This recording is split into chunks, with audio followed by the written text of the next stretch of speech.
Did you, JR? Having phone's a crime, Bob. And that's not much of a denial. Now, what were you afraid Cliff was going to find out? He's afraid that Cliff's going to find out that the Ewing Empire is built on deceit and downright theft. That's enough of This is that, what it ma'am. looks like. And he'd rather see Cliff dead than have the world find out how I'm really gonna clean it. the Ewings are.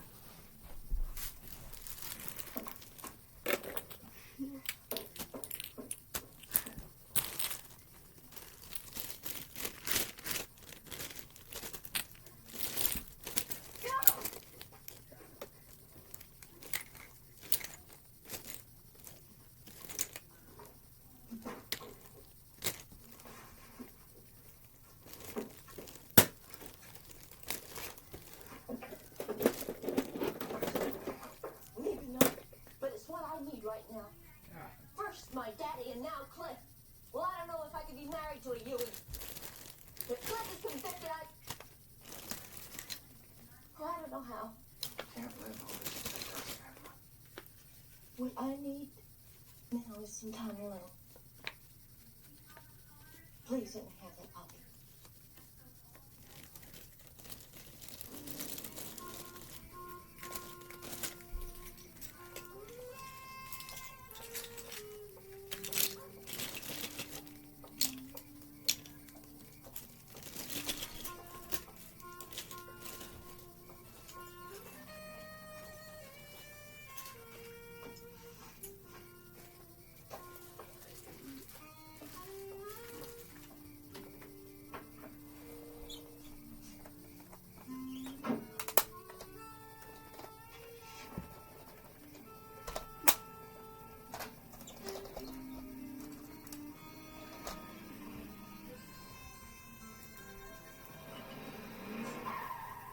Yeah.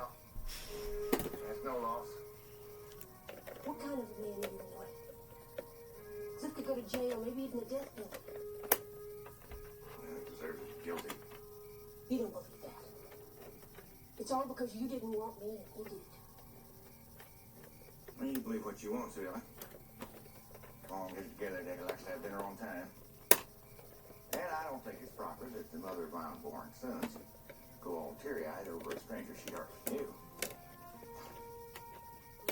A murderer.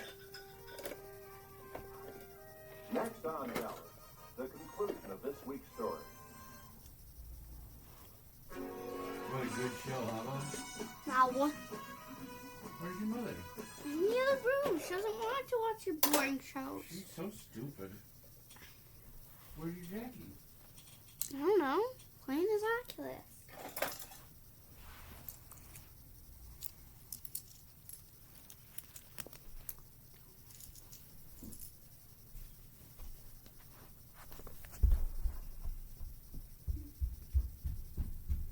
Canada will be responding to the U.S. trade action with 25% tariffs. Canada and Mexico announced plans on Saturday to tax U.S. goods in retaliation to sweeping new 25% tariffs ordered by U.S. President Donald Trump on imports from their countries. It's a move economists say could lead to a trade war that risks reigniting inflation, with Trump also ordering a 10% tax on products from China. At a news conference, Canadian Prime Minister Justin Trudeau said his country's tariffs on the U.S. would be similarly far-reaching, including everyday goods and consumer products. He warned Americans about what he called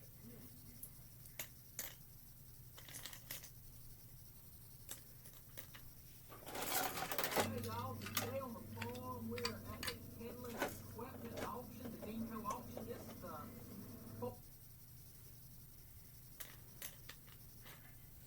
MIT, American Industry Acres Farm. It's time to get back to my 1969 Farmall 856 restoration.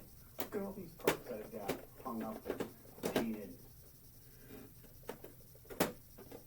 And the first batch to go back onto the powertrain. Oil cooler, thermostat housing, fan blade, oil pump, water pump, tubing. My process for redoing these tractors is to clean parts by group, by sub-assembly, and then put them back on and repeat. So this is batch one. We'll go through and do that again and again to build this tractor back up. Today I'm focusing on kind of this side of the engine and everything that goes on this side of the engine, and then the front of the engine. Before I get going here, I wanted to bring everybody up to speed on what's been done on this tractor so far. I went back and looked at some of the earlier videos and realized I'd forgotten a lot of what got done, and a lot has been done to this powertrain. And first of all, I stripped the tractor down to this and then did a double split, one at the rear end of the engine and then one at the rear end of what you call the bell housing or the torque amplifier housing. And I replaced the torque amplifier with a rebuilt unit. I rebuilt the MCV, the multiple control valve, which controls power steering and brakes and lubrication, and the torque amplifier, new seals, new springs, new pump in that. I put a new live power spline shaft in the clutch end of the transmission. The old one was starting to strip out. Front transmission seals, a new clutch driven disc, pressure plate, throwout bearing, had the flywheel turned and ground, replaced the engine rear main seal, put new detent plates in the shifters in both the speed and the range transmission. Where does that leave me? Rebuilt the PTO, put a new heavy-duty clutch pack in it, resealed it, put new PTO brakes in that unit, put new seals in the draft sensing linkage at the back end of the tractor. They were leaking really bad. They're kind of big O-rings. That was fun to replace. Put new bushings on the 3-point top arms that lower the 3-point hitch because they were all wallowed out. Resealed the brake pistons on both sides, the disc brake pistons. The discs were in fine shape, so I just scuffed them up and cleaned them up.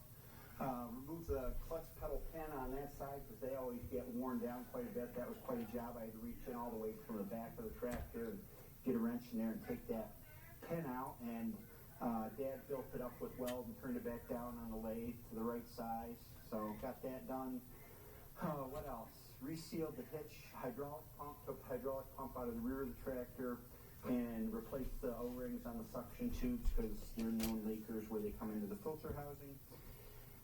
I cleaned and painted the tractor, and I'm using PPG Delfleet paint for this tractor, which is a real step up from what I've used before. And the last thing I did is I replaced the front pulley on the tractor because the harmonic balancer, the rubber piece in the pulley, was shot on the old one, so I put a new one on there and a new front crankshaft seal. Whew. My process for parts is piece by piece. I look them all over, I clean them up, I look them over again, I take them apart. If they need further disassembly, I fix anything that I see that's the matter with them. Clean them again, paint them, hang them up like this, tape them off, and then they're ready to assemble.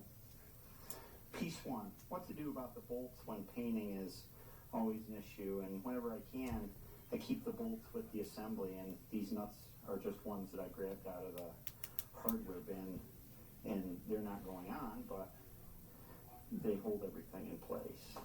That way I don't have to paint the bolts separately and lose track of what goes to what. And of course areas that aren't supposed to be painted get masked off.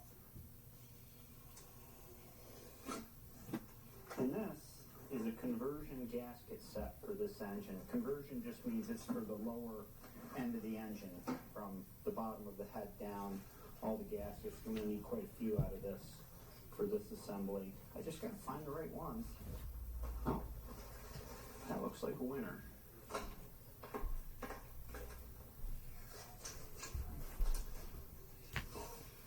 Clean this port up with a little lacquer thinner. It's got some tape residue on it.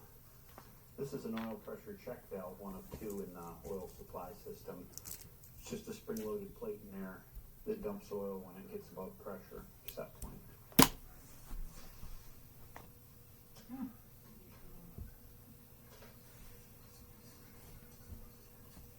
Piece one. Through this piece travels oil and coolant. Coolant travels through here and into the lower part of the water jacket in the engine. So it's the incoming coolant, the cool coolant. And this is outgoing oil coming through here and into the main oil gallery after it goes through the oil cooler, which I'll get to assembling in a minute.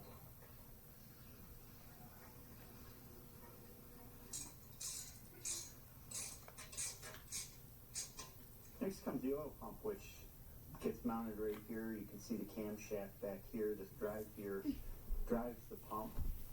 And the oil to supply to be pumped comes from here. There's a fixed pickup tube inside the engine that goes down into the oil pan. It's not a floater.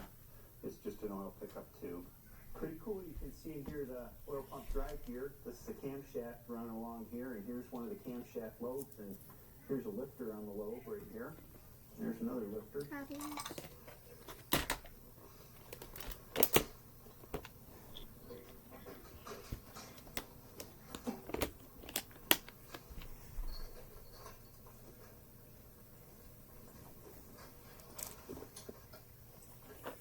This elevator that goes in the engine down here has got a metal tube in between it and the oil pump casting with a pair of O-rings.